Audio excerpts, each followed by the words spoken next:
to secure our continent against real threats and real enemies. We will never be the 51st state, but we can once again be friends with the United States if the President reverses course on these disastrous tariff threats.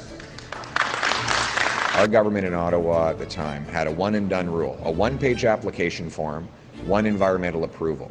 And the result was we were able to build 23,500 projects from concept to completion in under 2 years without a single environmental problem identified by the Environment Commissioner. The world needs our resources and our expertise. If you, Mr. Trump, don't want them, the rest of the world does. Under a new Conservative government, we will put Canada first for a change. We will be a nation that is strong, self-reliant, standing on its own 2 feet so that we can stand up for ourselves and stand up to the Americans. He says he has his income in a certain blind trust, but it's not blind to him. He knows exactly what's in it. It's just blind to everyone else. After he cheated the tax system to avoid paying his fair share, he now wants Canadians to blindly trust him. Thank you very much, everyone. It is great to be here at Apollo Sheet Metal, a great Canadian success story that symbolizes the Canadian promise. About 55 years ago, an immigrant from Abruzzo came here, the great Tony Paris, with $50 in his pocket. He decided that he would use his skills as a sheet metal worker to go out and, on his own and start a business. And here we are a half century later. His brilliant son, Angelo, and now his kids are working here as well. How old is this little guy here? It's Marco, and Marco is then going to be taking over as CEO next year. So, his daughter Sophia. This is good. What an incredible multi-generational family story of entrepreneurship. This is the Canadian promise right here. Let's give them a big round of applause. They were just telling me about their incredible products, the heating and cooling systems they use. They even let me put in some of the parts a moment ago. The insulation. I put the insulation, and then after the fact, thought maybe I should ask if this is fiberglass. I'll be scratching myself for the rest of the day. It turns out their insulation is made out of recycled jeans. So I've committed that in 10 years, when I beat these things up, I'm going to send them in and you can use them for insulation. But what an incredible group of sheet workers, and your local union is doing a great job of fighting for your wages. But I understand that this is a company that works very closely, hand in hand, with its union partners to get great wages, a safe workplace, and get things done. That is the Canadian way. But before I go any further, I'm once again, like all Canadian leaders, forced to address yet another attack by President Trump against our economy. Here he goes again, attacking his closest neighbor and America's best friend, with new tariffs that will drive up the cost of living for American consumers and drive down American wages, while damaging a historic friendship, the best trading relationship in the world. My message to President Trump is knock it off. Stop attacking America's friends.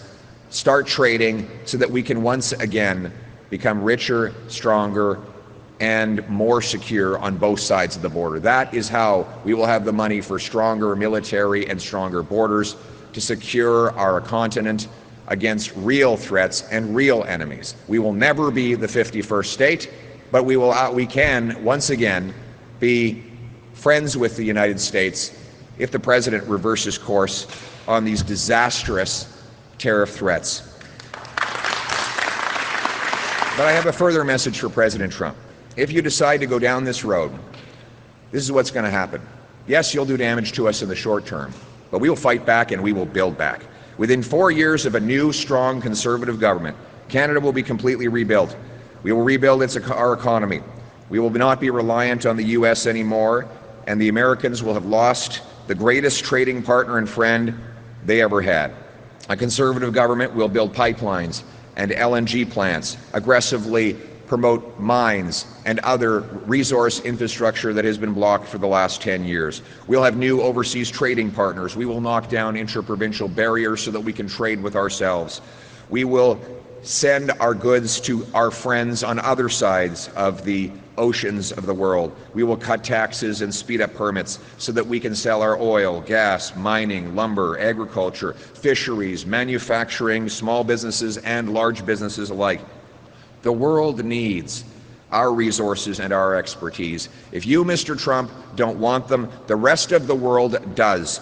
Under a new Conservative government, we will put Canada first for a change. We will be a nation that is strong, self-reliant, standing on its own 2 feet, so that we can stand up for ourselves and stand up to the Americans.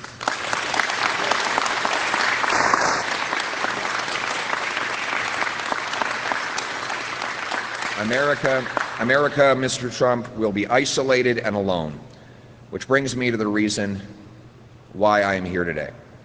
It's great to be back here in beautiful British Columbia. I'd like to thank, as I said, Apollo Sheet Metal for having built this incredible business and hosting me here today.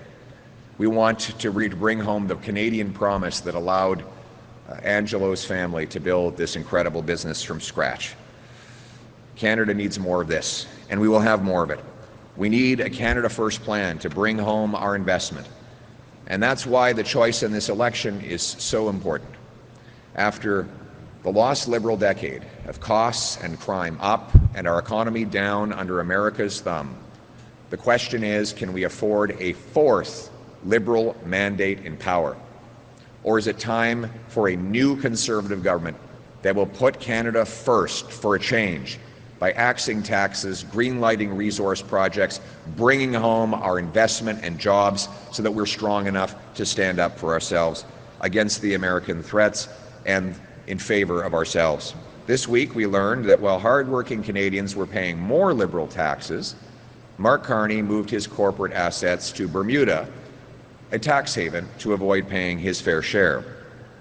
At the very time he was advising Justin Trudeau in favor of higher taxes here, he was busy shielding Brookfield assets in Bermuda, dodging the same high taxes Liberals make Canadians pay. Carney claims that it's just because he knows how the world works. Well, what he knows is how to work the world's system against our people here in Canada. To Carney, taxes are something that the little people have to worry about, while globalist elites like him can always escape the bill. He says he has his income in a certain blind trust, but it's not blind to him. He knows exactly what's in it. It's just blind to everyone else. After he cheated the tax system to avoid paying his fair share, he now wants Canadians to blindly trust him. Yesterday, the media asked me if I would act, put my words and actions in the same direction, and release all of my investments. And I'm happy to report that I've done that. Every journalist who's asked has gotten a list of all the things I invest in. And as I said, I invest in Canada. I invest in Canadian companies, Canadian stocks. I brought my investments home after President Trump began threatening our country. And we need to see if Prime Minister Carney is willing to do the same thing. He needs to come clean about his offshore dealings. And we need a government that will stand up for Canadian taxpayers, Canadian workers, and the Canadian economy. And that's why I'm rolling out today a part of my big Bring It Home tax cut.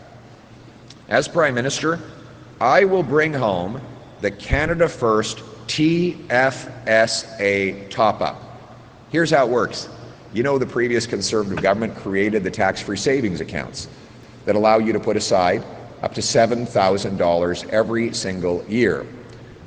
And then your growth is all tax-free. That won't change. What will change is that under my government, you will be allowed to contribute another $5,000 every single year, as long as that money is invested in Canadian companies. So this will bring billions of dollars of investment into Canadian companies who will then spend it on factories, equipment, tools, wages, and making our economy self-reliant and strong. Strong new Conservative government that will put Canada first for a change, boost Canadian investment, unleash Canadian resources, create Canadian jobs, and make us self-reliant and sovereign. As Prime Minister, most of all, I will restore the great Canadian promise that anyone from anywhere can achieve anything, where hard work gets you a great life on a safe street, protected by brave troops under a proud flag. Canada first. Let's bring it home. Thank you very much. Thank you. Thanks, guys. ABC News. Yes. Nice to see you. Your party had a 25-point lead in the polls in early January, and now every major pollster in the country says that you are trailing Mark Carney and the Liberals. What went wrong? What did you do wrong? We'll wait for Canadians to make the choice on Election Day. And that choice will be this. After the lost Liberal decade of rising costs and crime, and the economy down under America's thumb, do the Liberals deserve a fourth term in power? Or is it time to put Canada first for a change? With a new Conservative government, they will axe taxes, build homes, unleash resources, and bring home the jobs the Liberals have pushed abroad so that we can stand strong on our own 2 feet against the American threat. Remember, the Liberals have the same ministers, the same MPs, the same strategists, and they're repeating the same promises that they've been making and breaking for 10 long years. We know the result. Here in BC, for example, Vancouver is the most expensive housing market in the entire world. In the entire North America, it's the third most expensive in the entire world. It now takes 100%, almost 100% of pre-tax income for the average Vancouver home buyer to make monthly payments on the average home. That's mathematically impossible. And as Mr. Carney admitted, that was the case before President Trump ever brought in his tariffs. By electing the same Liberals who have weakened our economy, that is the choice that Canadians will face, and I have full confidence that they will make the right one. Thank you. And I want to invite, before I take the next question, I want to invite our candidates up here today. We've got Mark Dalton. Why don't you just say a quick hello, introduce yourself very quickly. I'll take some more questions. Go ahead, Mark. It's great to be here with Pierre. I'm Mark Dalton, Member of Parliament for Pitt Meadows, Maple Ridge. Great member. Go ahead. Morning, everybody. My name is Ian Black. I'm proudly the candidate for Coquitlam, Port Coquitlam. I'm Paul Lambert. I'm the candidate for the Port Moody-Coquitlam riding, which also includes Anmore and Belcarra. Thank you. Right on. Great to see you guys. Thank you. Great Conservative team. Thank you. Janice Clue, Tri-City News. Yes. Our municipalities are struggling to pay for growth. How will you help them with the infrastructure? So first point is we're going to have a one and done rule. Right now, there's so much bureaucracy in getting approvals for infrastructure projects, so many layers of approvals that have to go through. When we had the Great Global Recession, the American economy collapsed. Our government in Ottawa at the time had a one and done rule, a one-page application form, one environmental approval. And the result was we were able to build 23,500 projects from concept to completion in under 2 years without a single environmental problem identified by the Environment Commissioner. That's what we have to get back to, so we can build more quickly. Right now, municipalities are swimming in bureaucracy to get their major projects approved. Is that I will incentivize municipalities to speed up permits, free up land, and cut development charges to build 15% more per year. And if they do, their federal infrastructure allotment will go up. So the more the homes they build, the more federal transfers they will get. This matches growth with money, and it ensures that the fastest growing municipalities will get the most growth in their federal contribution. That's one of the ways we can encourage cities to open up construction and make housing more affordable for our youth. En français aussi?